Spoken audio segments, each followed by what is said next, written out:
Hi, I'm Dr. Humayun Mohmand. I'm from Pakistan.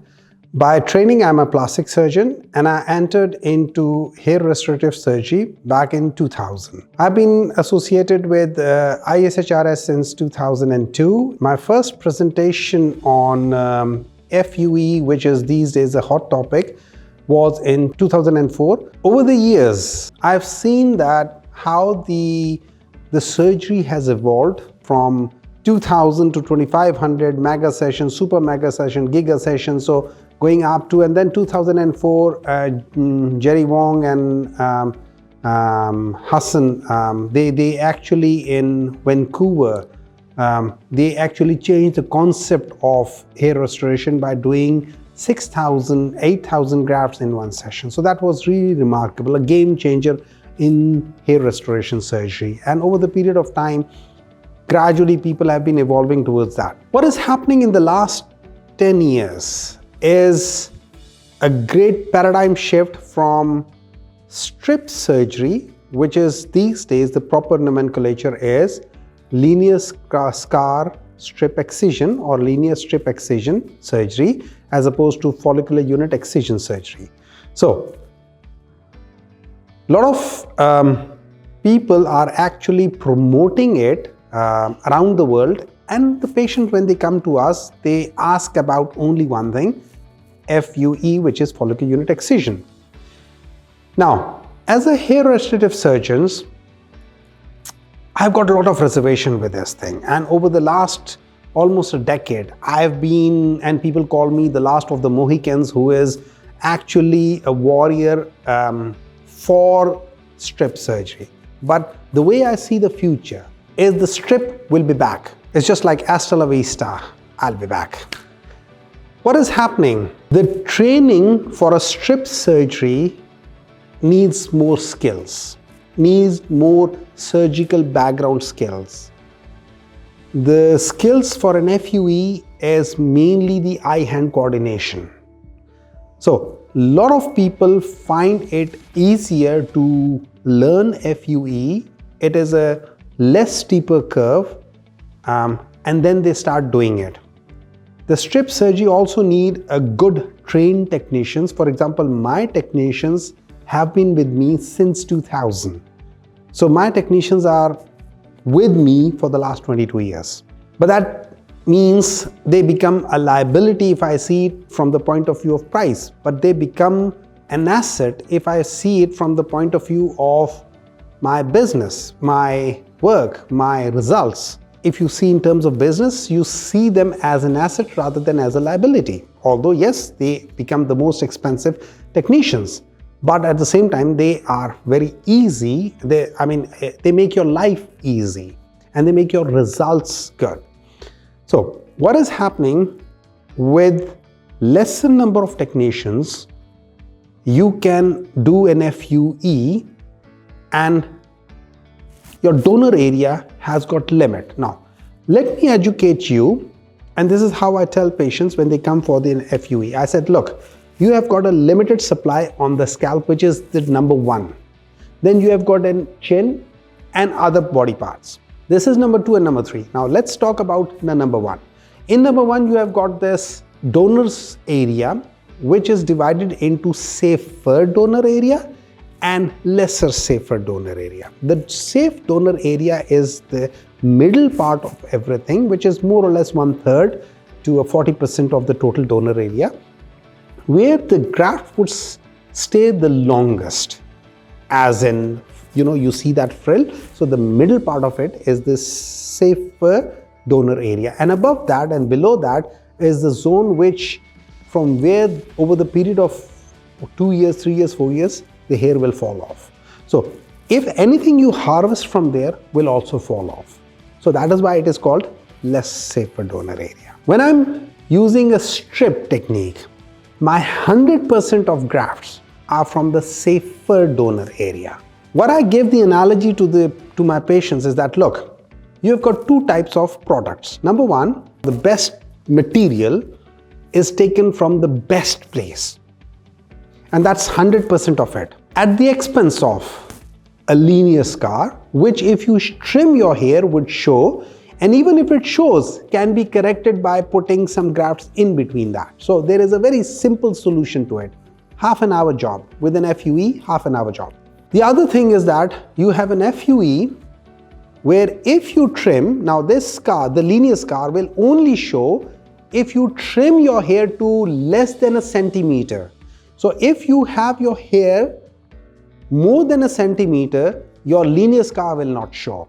Normally it should not show. FUE, if you trim your hair, you will still have those honeycomb sort of dot appearance, but yes, it would be less obvious to a untrained eye. But what is happening now? Same analogy. Now of that donor area where the upper part and the lower part, which is either 60% or 70%, if we divide it into 33, 33, 33, then this is 66%. If we say this is 40%, then these two becomes 60%. So what is happening? I'm taking 30% of the grafts from this area. If it is 40%, then I can only take 20%, 25%. The rest of that will be coming from there. So your overall material, 60% to 70% of that material is coming from the area which is less than optimal. So would you buy any cloth or anything where I tell you that it is less than optimal? Or unless you keep on doing these things, for example, take certain medicines to sustain that thing, as opposed to another thing which you would not need any support for a longer period of time, which one would you buy, right? So the 100% of the patients who come to my clinic, when they are educated unbiasedly, because I can do both, but I need to teach them what is actually the difference between the strip and the FUE. What is the actual pros and cons of both procedures? FUE has got a price tag with it. So that could be my biasism because I'll earn more on this thing. That is another conflict of interest that can come in my mind because I can only do 20 surgeries a day. So why not to do the ones where I save more? So there is a personal bias of the doctors. I'm not against FUE. FUE to me is like the supporting role in a movie. It can still take the Oscar for the best supporting role, but the lead character is always the one which is in the front, which is, I feel, it's a strip method.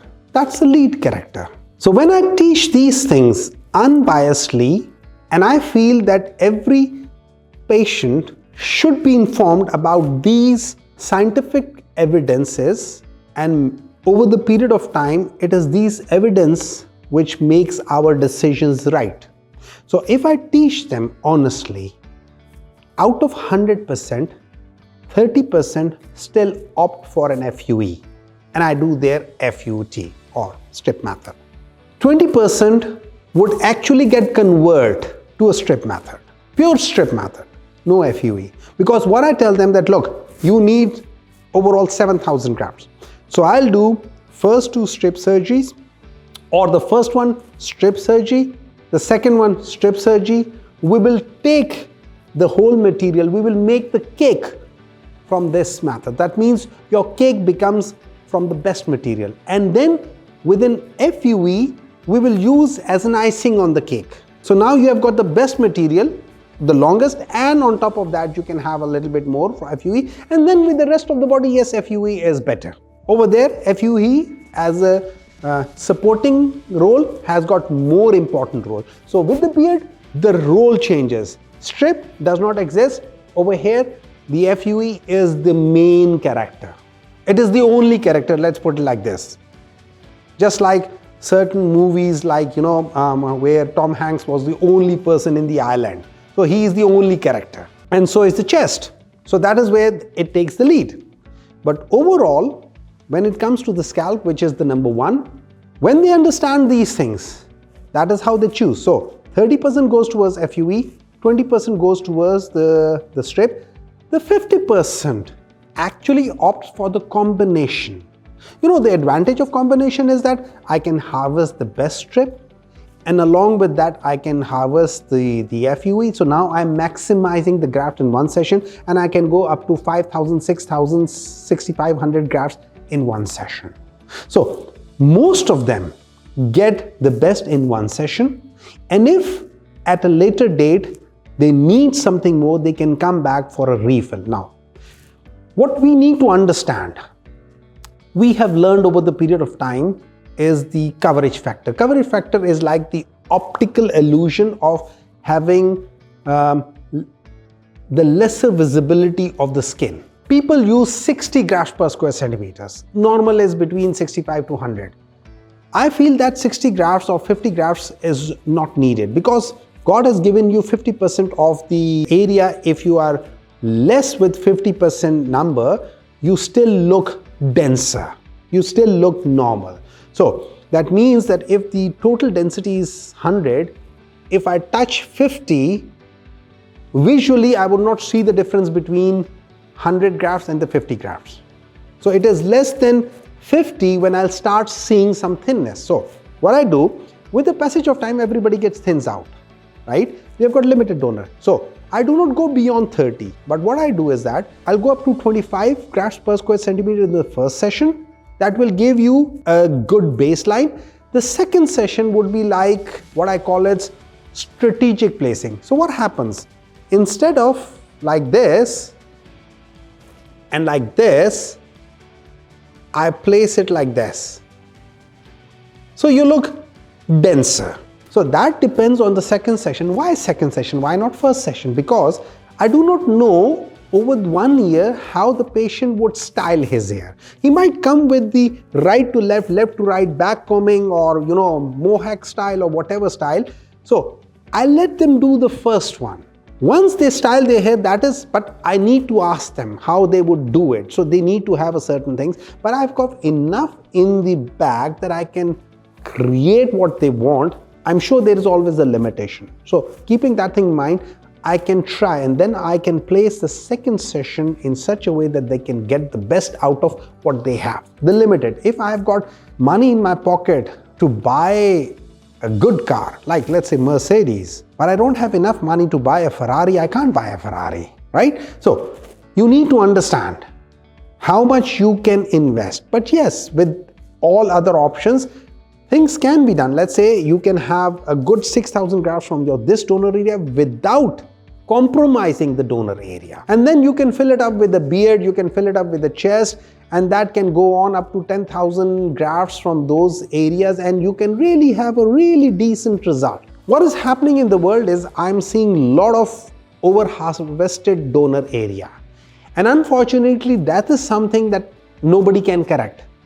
So the only option with that is you can shave off and have an SMP, which is, scalp micropigmentation, or you can just bald yourself, do nothing. These are the options, right? The worst of the strip scar can be corrected. The worst of the FUE scar cannot be corrected.